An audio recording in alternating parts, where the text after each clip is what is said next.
Soyez attentifs. Il y a des pensées qui ne vous sont pas accessibles, car encore dans mon esprit, et que je vais mettre à votre portée. Et c'est ce fluide de pensées que je vais vous résumer à chaque giclée. Je m'appelle Loïc L, et je viens abreuver votre soif de nouvelles pensées, votre envie de nouvelles idées. Je vais commencer par une idée originale de mon cru. Il y a une action politique qui n'a pas changé depuis des millénaires. Nous avons tenté différents systèmes et nous n'avons pas trouvé mieux. Mieux vaut dire largement supérieur à l'actuel. Le changement est une lutte. Sans une promesse d'incroyable évolution, nous conservons. Rien n'a bougé, car aucune de ces théories politiques n'ont intégré l'essence des nouvelles technologies. Je présente ma tentative pour que nous ayons mieux. Comme toutes les autres, elle porte la promesse d'une élection plus juste, plus efficace. Mais est-elle suffisante pour dépasser l'ancienne ? Oui, je vous présente une nouvelle façon de créer la politique, en révisant son outil fondamental, le mode de scrutin. Et j'appelle ce scrutin millénien, car il est ancré dans ma génération. Et ce que je souhaite avec celui-ci, c'est régler les problèmes actuels que je vois dans les élections. Ce que j'ai remarqué, c'est lorsque je reçois les 15 ou 16 papiers que j'ai à consulter pour le programme des élections et que je dois les lire en 2 ou 3 semaines tout en vivant dans mon quotidien, cela n'est clairement pas possible.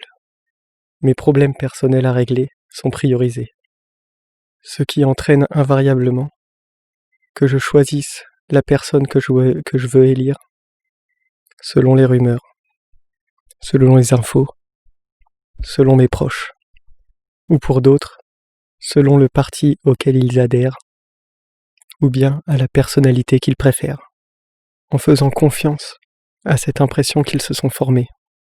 Nous nous imaginons qu'il va prendre les décisions qui vont nous plaire. L'expérience me donne raison lorsque nous voyons un parti prendre des décisions opposées à sa ligne de pensée.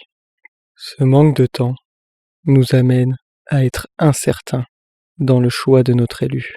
Et lorsque l'humain est incertain dans ses décisions, il a plus tendance à se reposer sur les choix de ses pairs, à se conformer.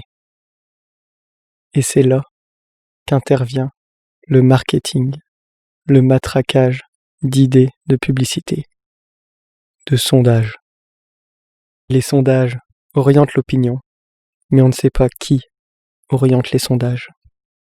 Et le dernier problème est qu'une fois élue, une dame peut se déconnecter totalement des demandes du peuple votant. Ma solution, c'est de rendre le vote permanent, en temps réel. Et la personne qui sera élue sera celle qui aura eu 50% des intentions de vote pendant plus de 3 mois. Je m'explique. Il n'est pas difficile de changer son vote s'il est fait informatiquement.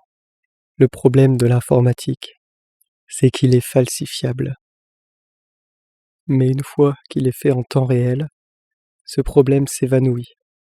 Imaginez que vous pouvez voter, dévoter, revoter à n'importe quel moment. Pour vous assurer que votre vote a bien été enregistré, vous recevez un code unique sur votre téléphone et que sur la plateforme de compte des bulletins, ce numéro unique apparaisse.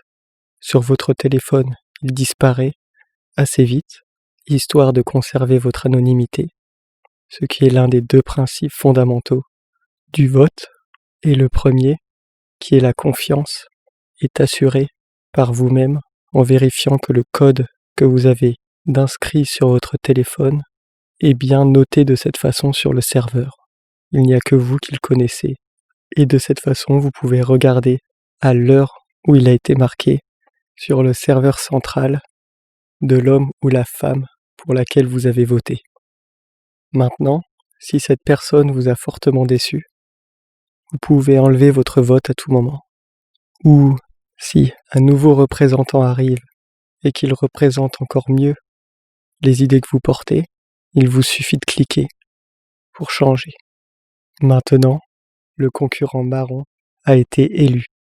Il a obtenu et conservé 50% des voix pendant 3 mois. Il a montré patte blanche dans les complots politiques, il a montré patte blanche dans son passé, et finalement, le voilà président. Ce qu'il se passe maintenant est que le seuil pour être élu passe de 50% à 99%.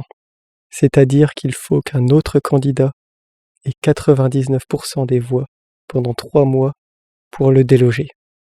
Au fur et à mesure que le temps passe, ce seuil descend et notre élu et notre président va devoir se battre un petit peu plus pour conserver sa place.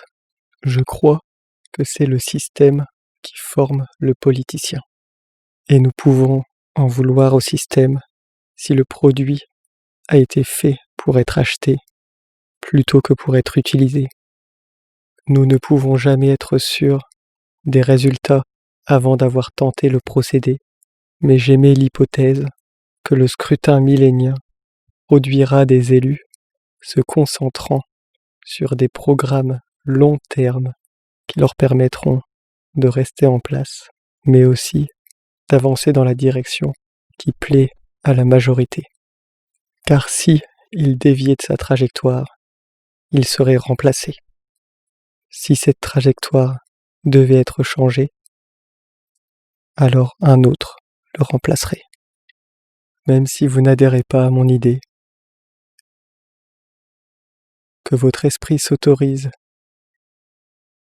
à d'autres possibilités me remercie.